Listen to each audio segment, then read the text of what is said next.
Audio versus MIDI. Today we're going to compare which is better at particular tasks to make your production workflow, hopefully, a whole bunch more efficient. First major difference here is that audio is much more visual. This is also the reason why I encourage beginner producers to start off by using audio. It's just easier to comprehend because we can actually see the waveforms themselves. We can see where things are getting louder and quieter, and it's much easier to visualize the rhythm of the track. The second big reason is that we need to get familiar with all of the audio editing tools that we have at our disposal.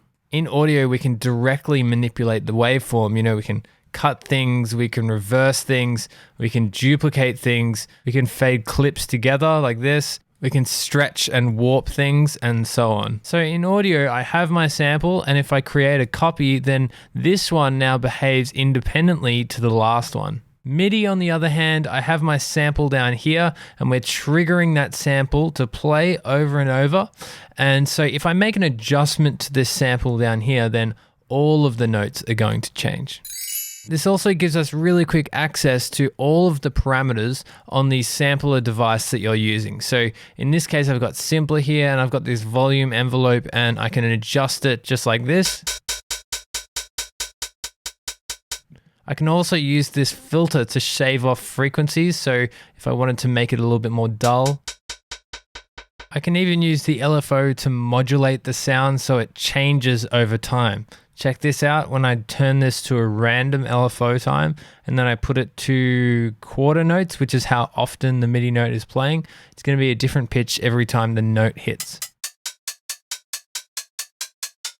So when it comes to experimentation, I would say it's pretty even because there's great benefits to both audio and MIDI. In audio, we have much more flexibility when it comes to experimenting directly with the audio source. For example, warping is where audio shines. I can create warp markers and warp in particular sections of the audio like this. If warp mode is enabled and I hold shift, I can simply just drag and stretch this around, as well as having full access to all the different warp modes over here and all of the different parameters within them. So when it comes to the topic of warping, audio is hands down much more powerful. Resampling is perhaps one of the most powerful sources of experimentation that we have. It allows us to endlessly manipulate and then re-record the audio that we want, and then we can combine sources of audio and then re-record them again.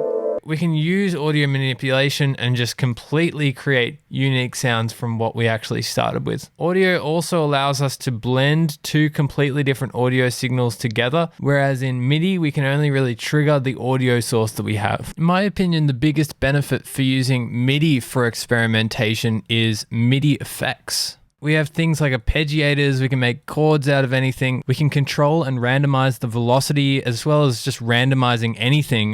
This expression control is really cool as well because you can simply map any of these parameters, including velocity or even randomness, to any parameter that you want. Again, you do have access to modulating this volume envelope, which you can't do in audio.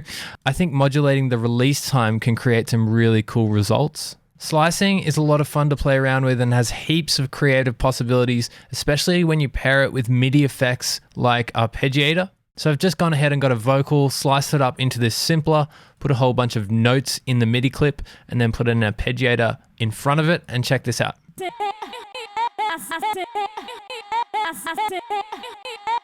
So that's already a nice groove that I could build a track around. And remember, you can always freeze and flatten your MIDI tracks into audio if you then want to take advantage of the audio editing functionalities. So for experimentation, audio is more hands-on and better for direct manipulation, whereas MIDI is better for probability, randomness, modulation, and having fun with things like Max for Live devices. Which brings us into drum programming. As I said earlier, if you like to use audio just because you want to see the waveforms, then that is totally reasonable.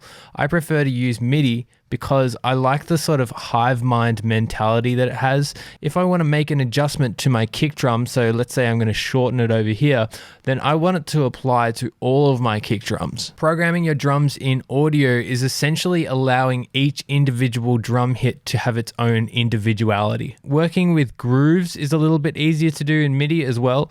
You can see that it just changes the start points, whereas in audio, when you apply a groove, it warps the sample to make it swing, which is actually kind of degrading your audio quality a little bit. You can easily replace all of these samples at a moment's notice. This can also be done in audio over here, but the thing is, if your clip is consolidated like this, then it won't work. And also, if you have the same clip across multiple tracks and you replace it, then it's going to replace all of those audio clips no matter what track they're on. So it can be done, but it's a little bit clunky. Over the course of a song, we have hundreds of drum hits, so in MIDI, my project ends up looking a lot cleaner.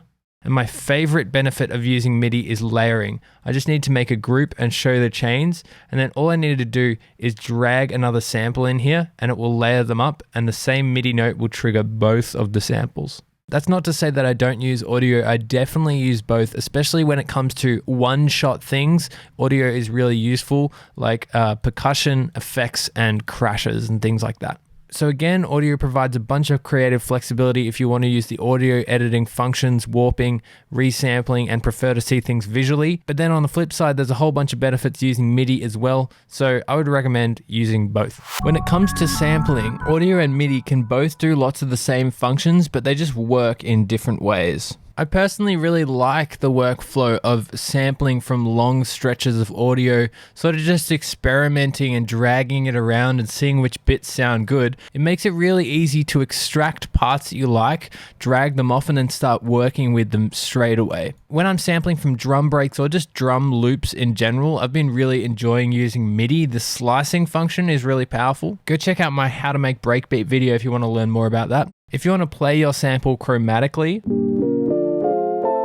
then MIDI is the way to go. It's really easy to do that. Or if you just generally want to turn any sample into a synthesizer and then play it, you can do that in MIDI. Audio is great for one-time uses or things that are happening infrequently, like in transitions and effects. Whereas MIDI is something that you usually want to program, play, or be triggered over and over. So just to recap, audio is more hands-on. It's physical with how you can cut, edit, and warp the sounds directly. Whereas in MIDI, you're triggering a sample. So you've got this kind of hive mind connection between all of the notes, but it also allows for a lot of creative possibilities when you mess with that trigger. So I hope the summary has been useful. Let me know in the comments below which you prefer and why. If you've enjoyed the video, remember to like and subscribe to the channel. It really helps us out a lot. Otherwise, thanks for hanging out, stay safe, and I'll see you in the next video.